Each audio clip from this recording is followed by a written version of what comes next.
À l'étranger, en Birmanie, la répression violente de la junte militaire continue. Les militaires s'en prennent à présent aux personnalités, acteurs, chanteurs, journalistes accusés d'encourager la rébellion.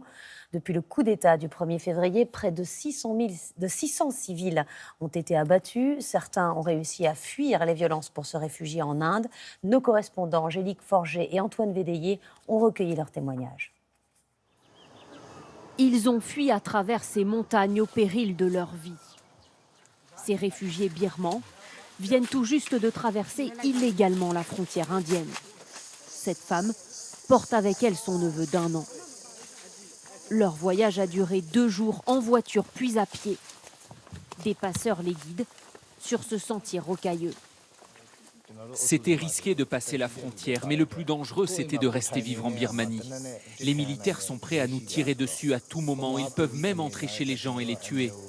Alors oui, passer la frontière, c'était risqué, mais nous devions nous enfuir.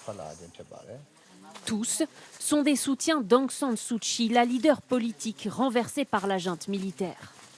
Cette femme de 67 ans était même députée au Parlement.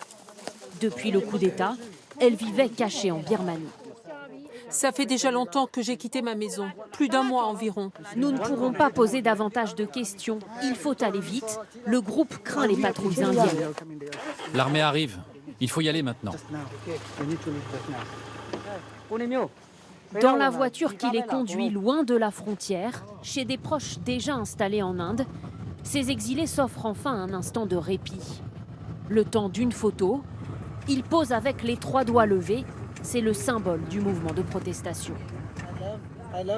J'ai quitté ma maison, mes amis, ma famille, mais maintenant, je suis en sécurité.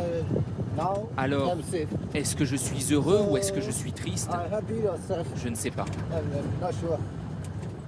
Chaque jour, des dizaines de personnes traversent comme eux la frontière. Ce village tout proche de la Birmanie compte déjà plus de 400 réfugiés, dont cette enseignante. Avec son mari et ses 3 enfants, elle a tout quitté à la hâte. Parce qu'elle était en grève pour soutenir la protestation, des militaires étaient à sa recherche. Elle décrit dans sa ville un climat de peur permanent.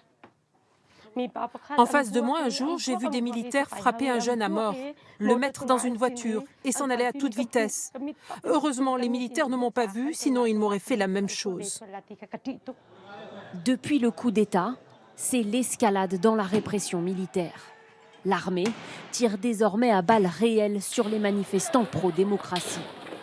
Certains policiers ont refusé de commettre ces exactions. Nous avons retrouvé 2 d'entre eux, 2 déserteurs.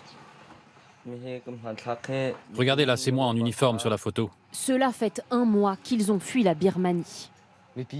Dans notre ville, il s'est mis à y avoir beaucoup de manifestations. C'est là que nous avons reçu l'ordre de tirer sur la foule. Mais ce sont nos parents, nos frères, nos sœurs. On ne voulait pas tirer.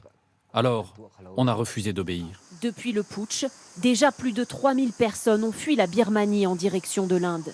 La frontière entre les 2 États est particulièrement poreuse. C'est cette rivière qui sépare l'Inde de la Birmanie juste en face. Facilement franchissable, elle se traverse à pied. Et pour l'instant, l'armée indienne repousse peu les candidats à l'exil.